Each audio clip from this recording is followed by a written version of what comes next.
Hey guys, it's Otti again. I'm sitting here in an online call. It's with David Wolfenden from Red Lorry Yellow Lorry. Hi, first of all.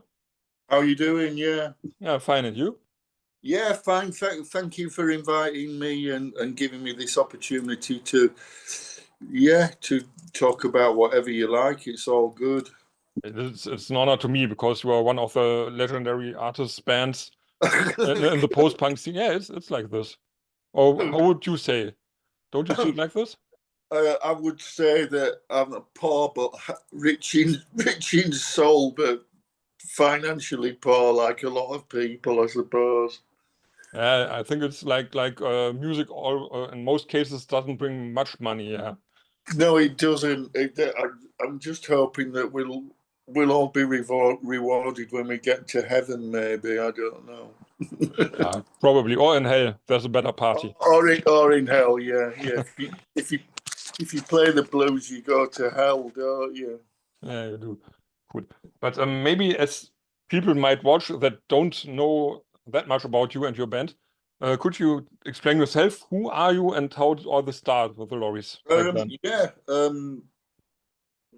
yeah. So the band Red Lorry Yellow Lorry formed in Leeds, I think in about 1981, and I think I joined in about 1983, and I'd played around the punk scene in Leeds. You know, it were kind of formed when the Sex Pistols played on the Anarchy in the UK tour, and Leeds I think was the only date that survived. You know, this was the time when punk rock was evil and people were having the evening meal, throwing the dinner at the television because they were so affronted by punk rockers coming on and swearing. So it was quite sort of heated times, but we were lucky enough to get tickets to go and see the Sex Pistols, the Damned, the Clash, and Johnny Thunders for £1.25. And every gig, I think on I think maybe Derby went ahead, but like, it was a big tour, to kind of break the Pistols, and every council in the UK cancelled the show because of the punk rock filth. So Leeds, I don't know why. I don't know why Leeds went ahead with it. It would seems tremendously enlightened looking back on it that they should book the trend and put on such a controversial show. But I think we're all deeply grateful that they did. Yeah. And I think back then the times have been a little bit different. Today it came to my mind that in the back times, in the 80s, for example, you have been what influencers are nowadays, maybe. Would you Oh, say that? now I don't know. I mean, like I still listen to loads of stuff. What have I been listening to today? I actually found out what funk was last night. I never knew what funk was. Okay. So, but I'm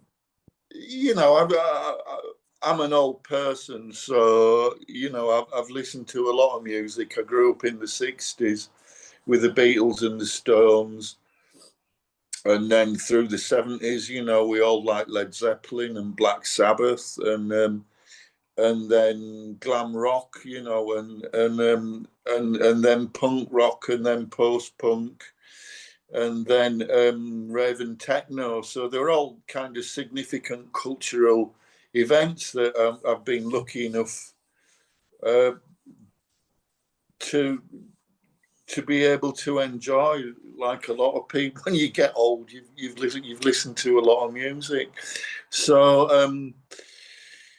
yeah, and I think like any genre, you just pick out what appeals to you. Mhm. So we like the Rolling Stones and the Sex Pistols and Led Zeppelin, and then later bands like the Prodigy and the Banshees and Killing Joke. They all seem to be making music that resonated with us, really. during the years you met many of those bands and played with them, and maybe even got friends with some of them. For example, you played with the Mission. You have been. Well, I played in the Mission. They were friends from Leeds, you know. And Craig was part of the Sisters, and the Sisters were part of the punk scene in Leeds. You know, we all went to the same club in Leeds, the F Club. And John Keenan, who was a local promoter, had the common sense to start a punk night in Leeds. And this was, you know, in sort of 78. And, you know, there were quite violent times. And if you were a punk rocker, you know, you had to be, you have some pretty fast shoes on, because, you know, there was a lot of trouble back then, really. You know, you kind of got to be serious about it and be prepared to take a beating for what you believed in. Yeah, I think it was more difficult back then, being in a subculture like it's nowadays. Yeah. I think in a way that, you know, and I wrote a little article about this the other day, that the most significant thing about the Sex Pistols gig was not the music. It just felt like a kind of seismic cultural event, really. The music was the least significant thing about it, but I think what it gave to people was it inspired people to think, you know, perhaps I could do something like this, you know, without much tuition or much kind of technical ability. If you had a message, then let's hear what the message is. I think this is what was punk all about. Do it yourself, do what you want. Yeah. I watched a Slits documentary recently. That's pretty good. I don't know whether you've seen that.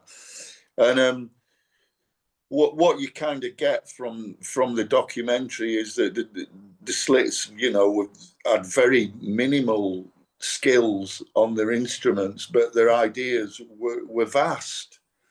And it always seemed to be more interesting for anything. If the idea is bigger than your ability, then you've got to aspire to that idea and improve somehow along the way to get to what you want to communicate. And I think before that, you know, people that were not formally trained didn't have anything to aspire to or felt they could aspire to. And I think that was the most valuable thing that punk rock gave to people. Yeah, totally. And regarding the lorries, has there been a bigger idea behind it for you? Yeah. I mean, I joined in '83, and they'd already done a John Peel session and recorded a couple of singles, but I didn't know anything about the band at all. So I actually thought that they were a pub rock band, and I thought I'm not really interested in that.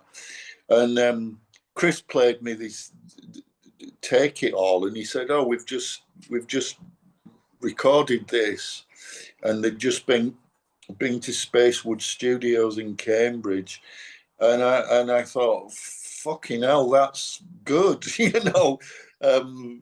Where do I sign? That's got everything that I really like in a band. And you know, it wasn't hard to sell the idea to me, you know.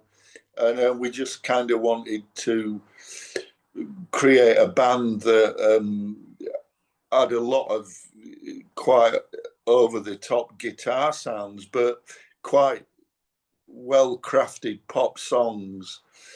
And I think it's because we liked things like the MC5, but we also liked, you know, the pop writing skills of Tamla Motown.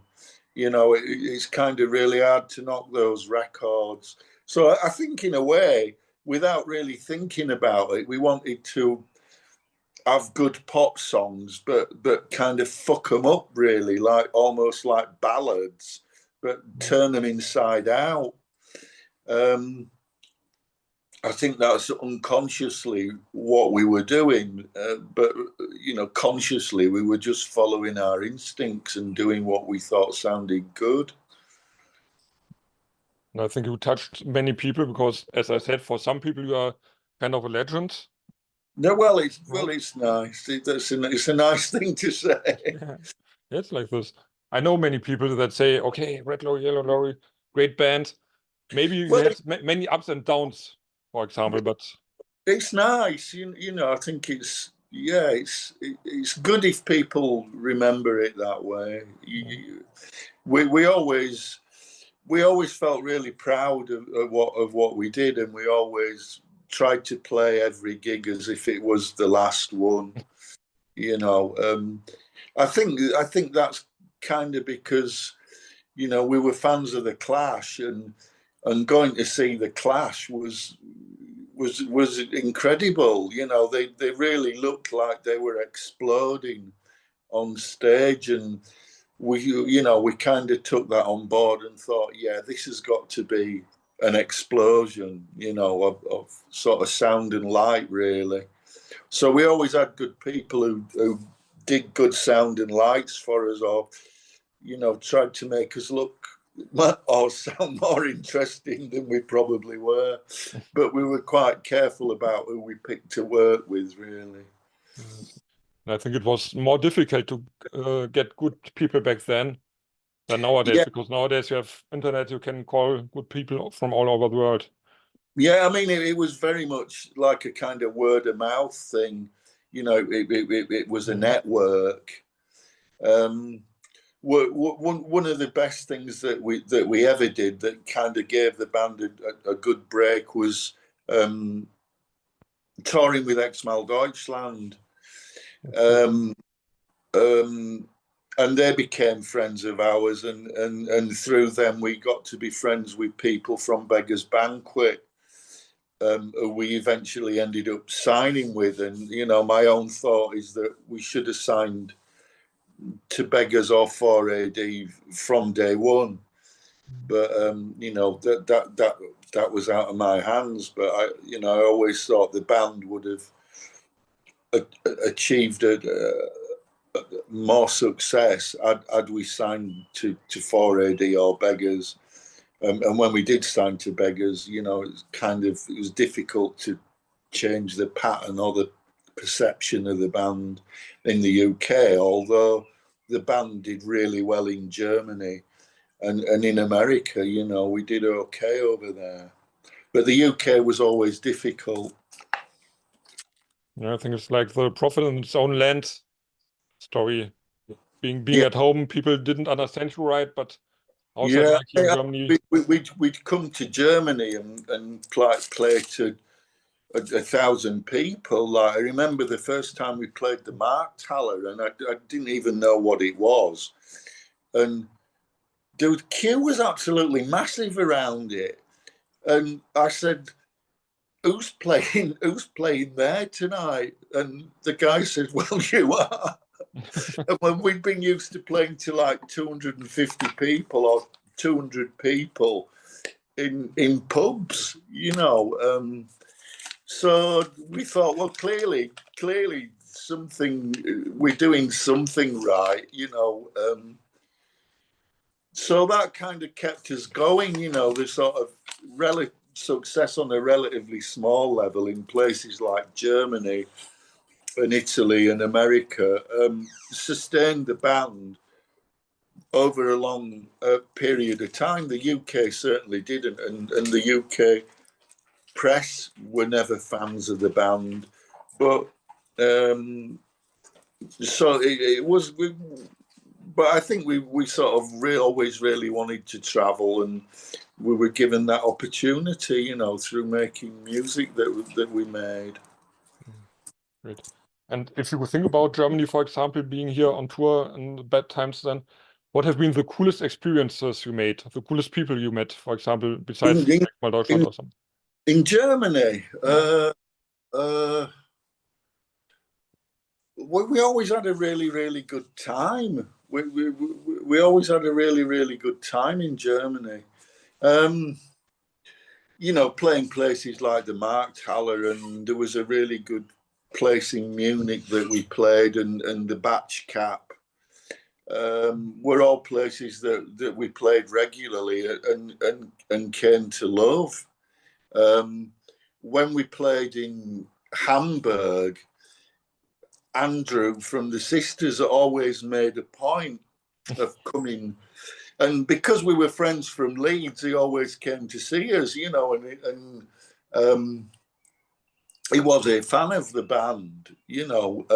But what was really strange about this was, I remember him turning up for the gig in Hamburg, and you know, and he had a certain profile, you know, then as he does now, but he had a Sisters jacket on, and on the back it said Eldritch, and I thought, that's surely you don't really want to be that visible, dear. You know, you're going to get hundreds of people asking for your autograph. And I always thought it was really weird that he had Eldritch in case. Was that in case he forgot who he was? You know, like, but he does have a sense of humour, you know, and he always was very supportive of the band. So, you know, really, because we were all friends from Leeds, and he moved over to Hamburg. Are you still in contact with him? Oh, no. He does have a place in Leeds, which is just about 2 miles up the road from me. But we very rarely see him. I think he's quite reclusive, really.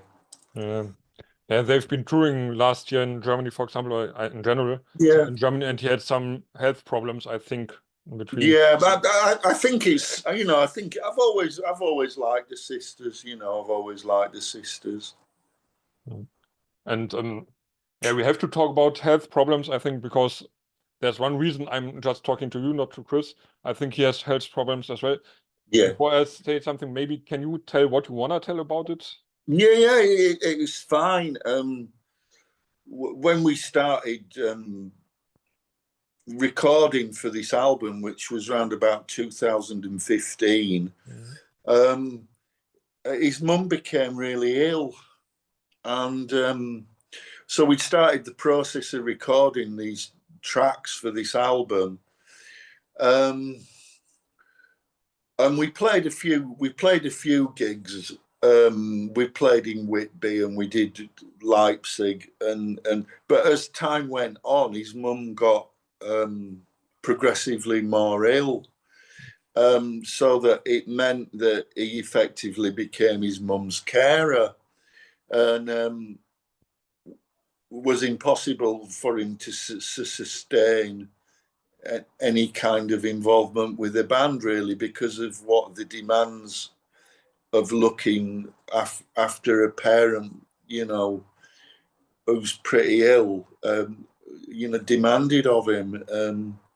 So I think, you know, and he just said, look, I can't do this anymore. It's spreading myself too thin, and I don't have the scope or the capacity to finish this or go on tour or arrange flights, you know. And I think it was just too demanding for him, really.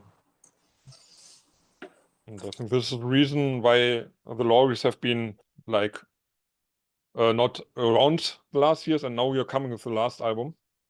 Yeah. Final album. I mean, yeah, it's, you know, it's an album we started round about then, 2015, 2016, and it's just been finished in January this year.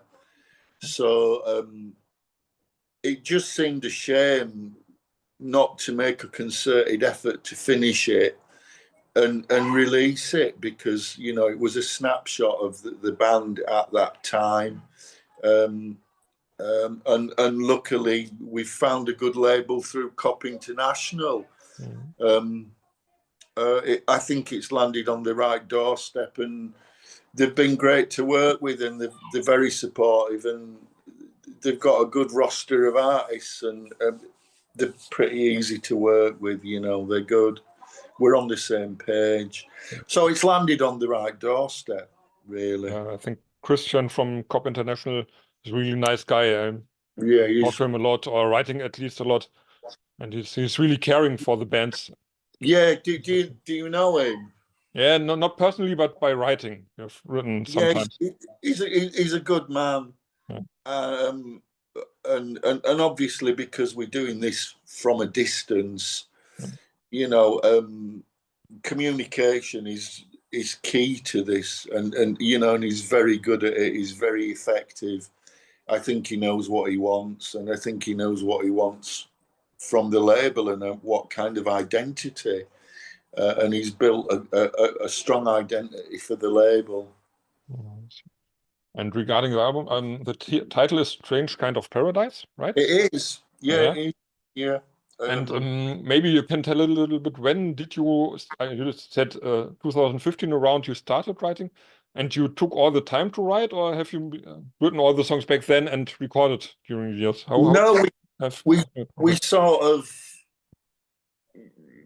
the tracks kind of got finished because we did the backing tracks, and then I think we went back a couple of times, and then Chris went back and did some more vocals, and then we ended up with some rough mixes. And Ding, who plays bass and owns the studio, he plays in other bands. He's got a good CV. Gave me a memory stick at a gig and said, "This is what I've been doing." And he said, "You know, listen to it and tell me what you think." And I said, "This sounds great. You know, it deserves a release." He said, "Yeah, I think it deserves a release." And then I didn't see him for a couple of years, and then I thought, you know, sod this. I'm going to release the album on Bandcamp because I want it to come out. It deserves a release. And then Cop International said, "We'd love to release this," and but the album had never been mastered.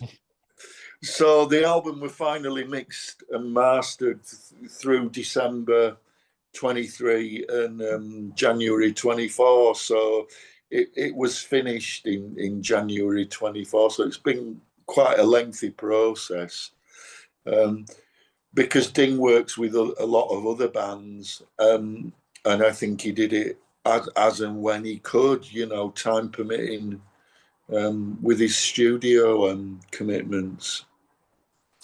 Great. And this time I didn't have the chance to listen to it before.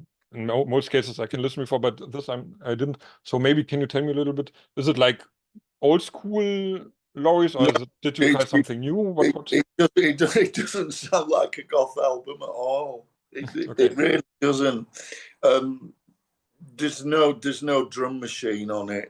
It's all a drum machine. It's all real drums. And so we played to a real drummer, and it's very dry. It's interesting. It's an interesting question because I think a lot of records that we made in the past, and you know, and we're not the only ones that are guilty of this, would kind of swamp your records in lots of reverb, and which kind of goes with the gothic genre. And I guess, like you, it was really sad to hear about Steve Albini's death last week, who's, you know, was a real pioneer and an inspiration to everyone. But a lot of his recordings are just very dry. It sounds like a band playing in a room, which is what it is. And Ding is a big fan of Steve Albini, so this sounds like the Lorries playing in a room, very well recorded. It sounds like a rock and roll record, really. So a little bit influenced maybe from your influences from the past, from the 70s, something like that. I'd sort of like to think that if the Stooges made an album now, that this is what the Stooges would sound like. Yeah. But you know, that's a kind of lofty thing to aspire to. But like a lot of people, you know, if you always bear the Stooges in mind, you know, you won't go far wrong, really. I see. And I think the lyrics are still from Chris. He wrote them. Yeah. Or did you have something about No, them? so some of the songs we did together, some are Chris's and some are mine. Okay. I think Chris always writes from a personal experience, like a lot of people, and it's pretty difficult to write a happy song, which is why we all kind of like sad songs, but find them uplifting. Whenever he was asked about his lyrics, like a lot of lyricists, he would never want to paint a picture of what it was about, and I sort of get that, unless it's overtly political or and I think he, like a lot of lyricists, he would imply things that could be political, or if you wanted them to be that way. So his lyrics are still like that, but he always said that he wanted to write about the human condition, you know, seen through his eyes, and that was his truth, and that's what he wanted to write about. I see. Is there something political about the new record, or did you skip that? I think, yeah, there's always been a political thing about the Lorries, really, because we've always been dyed-in-the-wool socialists and thought that could be the only effective way, hopefully, to make a meaningful change to society by embracing a more socialist view of it. So there are always injustices, either on a mass level or a class level or an individual level, and I think Chris always wanted to write about injustice, or how he saw injustice. Yeah, and I think this is a topic that never stops. Yeah, if you look at the world. Yeah, there's a lot to go at, particularly now. And I mean, Chris thought of the album title, and I think it's quite a fitting title. It's quite a fitting metaphor, you know, for the world that we live in. You know, particularly in times like this. I see. But I think yeah, there will be no chance to see the Lorries now, final time or something, or do you have planned some final show for this album or something? Well, the three of us would really love to do it, but I don't think Chris is in a position to do it. Sadly, but I personally would love to do it, and if there was a way to do it that that people would accept, you know, or enjoy, or hearing these songs again, I'd be happy to do it. But I don't think it would involve Chris. I mean, I had a conversation yesterday with someone that asked if the Lorries would want to play in Leipzig next year, and you know, it's not good to turn down a show like that, and it's immensely flattering to be asked, but you know, we're not in a position to say yes, so we couldn't say yes. So this is something that still open, and I see it moves you, it touches you. Yeah, because it's been a long relationship Yeah, sure. for me since 1980. It's kind of like a marriage, and and when a marriage becomes dysfunctional, that's sad too. And it is dysfunctional in terms of the band going out and playing live. We might resolve that. I don't know. I personally can't see anyone else standing where Chris stood and singing the songs that, you know, I don't think it'd be a fitting legacy of the band to do that, really. I know lots of people do it, you know, and you know, I've been to see Peter Hook myself, you know, as you probably have. Yeah. And you know, was an early fan of Joy Division and New Order. And I've come away from his concerts and thoroughly enjoyed them, because the songs actually sound better now than they ever did. But I don't think for a minute that this is Joy Division, because it isn't. I just think that it's a great body of work that is played extremely well, sounds in tune, which it never did back then. And they do the songs justice. And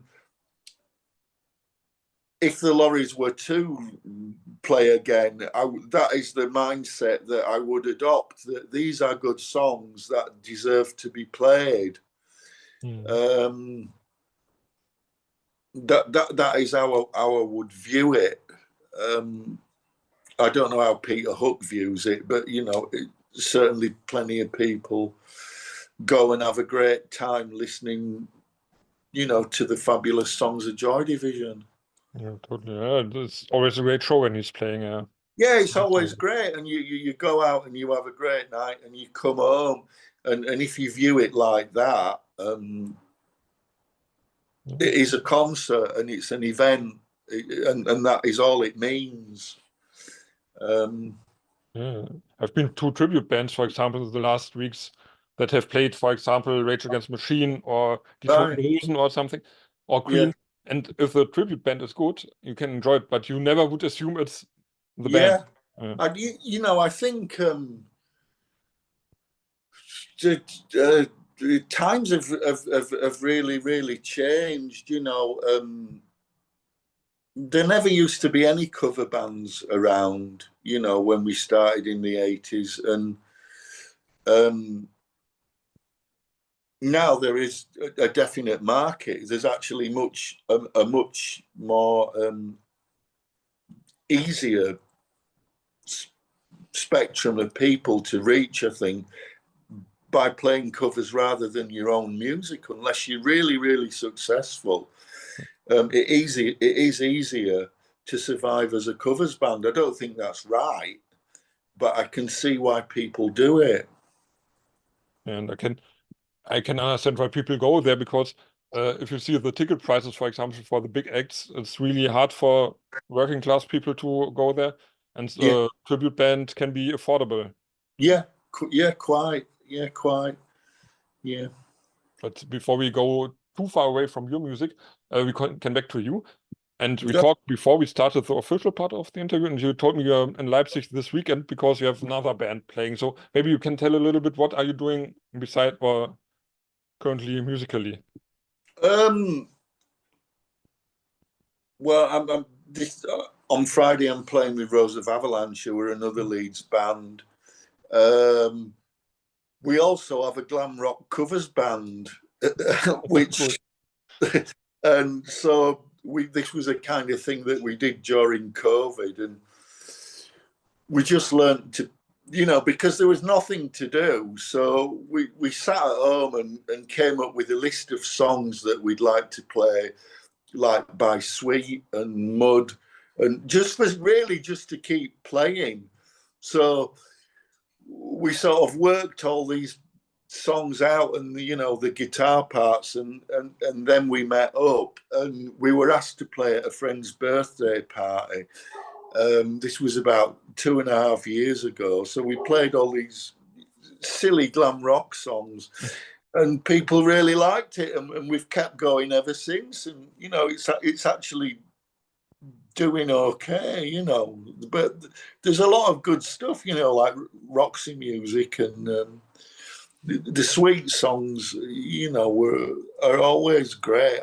Lots of punk rockers loved Sweet, and T-Rex as well, you know. I know many people, for example, Mark Elmond is a big T-Rex fan as well. All the people back then.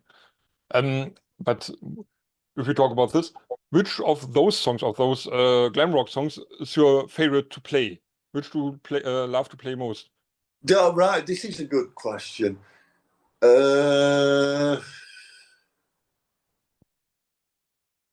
Teenage Rampage by Sweet. Great one, yes. Would love to see you playing it. At first, when we started listening to these songs, we thought these are really quite hard to play. Like, we'll never be able to do it. But we have actually got okay at doing it. You know, we've got quite a lot of singers. I think the thing that elevates us above a lot of covers band is that, you know, the vocals are really, really good, because you know, I think that is an important thing, that that the vocals are good, and I think it will make the difference between a good cover band and really the vocalist is the most important member of the band, and then comes the drummer. And I think if you make some mistakes on the guitar, nobody really notices. So long as the vocals and the drums are good, you know, you'll get away with it. So we've got good singers and a good drummer. So it's sort of. And you're still playing with the band? Do you do live sets with the band? Oh yeah. We've got quite a lot of glam rock gigs. This year we're actually really, really busy. So if you come over to Germany, let me know. We'd love to. We'd love to. Yeah. It is good fun, and we do have outfits as well. You know, we get it is great fun, and it was just a silly idea that happened during COVID, and it sort of worked, and people liked it. You know, we were amazed when people liked it, and someone said, "Oh well, you know, I'll give you a gig," and then, you know, then someone else said, "Well, I'll give you a gig," and as you get better, everyone says, "Well, yeah, come and play for us," because it's glam rock. Like, people, you know, I don't know how old you are. How old are you? I'm 44 now, so I'm somehow as old as the Lorrys, a little bit. but you're kind of aware of Sweet. Sure. I've been DJ and a rock DJ and stuff, and I've played Sweet with all those bands. And so they're sort of timeless songs, and people who kind of grew up through that period, really, I think that they really liked to hear them live, you know, and they're pretty good. They're pretty good versions, really. They're pretty spot on. I remember we have City Fest every year here in the city. It's 50 meters, 100 meters from here. And there has been, for example, a band playing glam rock songs in totally glitter stuff, and it was really fun. Yeah. And are they good? Yeah, they've been really cool, yes. Yeah. And I guess, is there a kind of demand for glam rock in Germany? I think at those city fests, for example, sure. And the rest, I think in rock pubs, for example, could be rock pubs. Yeah, we have some kind of small pubs having a good stage and stuff. Yeah. I don't know if it's big enough to fill larger halls or larger venues, but there's still people listening to it and partying to it. Sure. It's good fun. So I do the glam rock thing. Do the Rose of Avalanche thing. I've been quite busy working with Cop International. I've done some guitar for a band called the Halo Trees. Friends of mine. Oh, okay. Well, I've just, Sasha is a friend of mine. I know him very well. I'm Okay, talking to well, him tomorrow. so I've just done some guitars for this song called Breaking Bones. Great. So I will talk to him tomorrow. I will have an interview with him for the Halo Tree. So I'll ask him for this. I sent the guitar parts to Christian, and he said you've made, because on the original recording there's no guitars. Mm-hmm. So, but now there's plenty of guitars. Cool. It did turn out really, really well. So, and Christian likes people to kind of cooperate and work on other projects, you know, which is great for me. And then I have a little home studio, so I'm constantly, you know, pottering about in that. You know, I'm retired now, so you know, life's good. Yeah, that's cool. So someone said to me, you know, what's the secret to a good retirement? And I said, live long enough to collect your pension, and then you will have a good. Because a lot of people don't make it. Yeah, I think that's one of the biggest problems with retirement and pension. Yeah. Many people die shortly after they quit work. Yeah. That cool. But I think rock and roll keeps you young. Playing music, undoubtedly, you know, it is lifeblood, really. I can't imagine what I'd do if I didn't. You know, I don't know what would I do. Like, have a shed and like tie flies, or, you know, weave baskets, or, you know, it's not very exciting. You know, there's nothing wrong with it. It just doesn't appeal to me. So luckily, you know, it's I think kind of having some musical skill is good. You know, if you keep healthy, just carry on doing it until you drop, really, I think. I totally agree. I mean, I've not found anything better than doing music ever. And I think that's why musicians will still effectively pay to play. You know, they will travel 200 miles for a gig that pays 50 quid and carry their equipment there. It's completely logical, but they will do it, and I understand why they will do it. Yeah. It's like you started in the 70s, 80s, playing around, and then you always do it like this. Except for example, those that really made it. Some bands that really made it and that earn of it. But I think we'll come slowly to an end of this interview, just to make it not too long. But maybe, as we talked about gigs and stuff, do you still go to concerts yourself? Yeah. I'm a big fan of New Model Army. They played in Leeds a few weeks ago, and whenever they play, I always go to see them because they are from around here. But that's not why I go. I just think that they're always terrific live. That's great. They kind of, it is a kind of great to see that a band that started so long ago can just keep going and just get better and better and better and refine their art and refine the craft and have such a loyal fan base. It's, you know, it's truly good for the heart. It really fucking is. And they're for real. They are for real. Totally. And as I mentioned, Justin is a really cool guy. I did some interview with him as well, and he's so kind and so nice. Yeah, totally. Yeah, I think they know where they've come from, and they know where they're going, and they've always stuck to that kind of, you know, monomaniacal vision or a path. And have just stuck to it, and their fans they've taken their fans with them, I think, because of that single-mindedness. They're fabulous.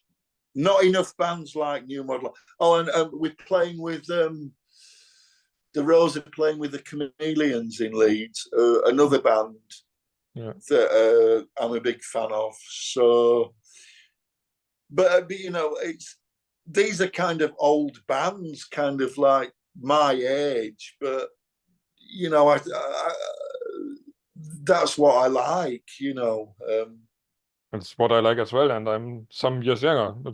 It's the music that always touched me, like New Model Army, Chameleons, The Cure. I'm a big The Cure fan, for example, and I've finally managed to see them live in 2019. It was really great. They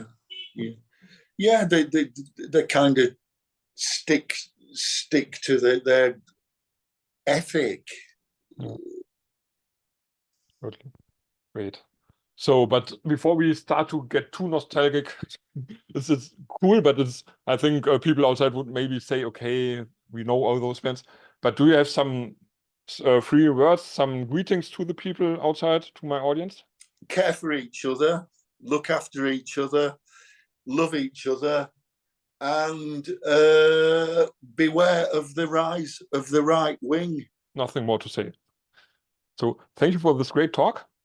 Thank you very much. And guys outside, thank you for watching Red Lorry, Yellow Lorry, or the Lorries, as you sometimes are called. Check out the new record when it comes out. I think it will be really cool. And I hope people will like it. I think so. And I say bye-bye. Cheers, guys. See ya. Bye.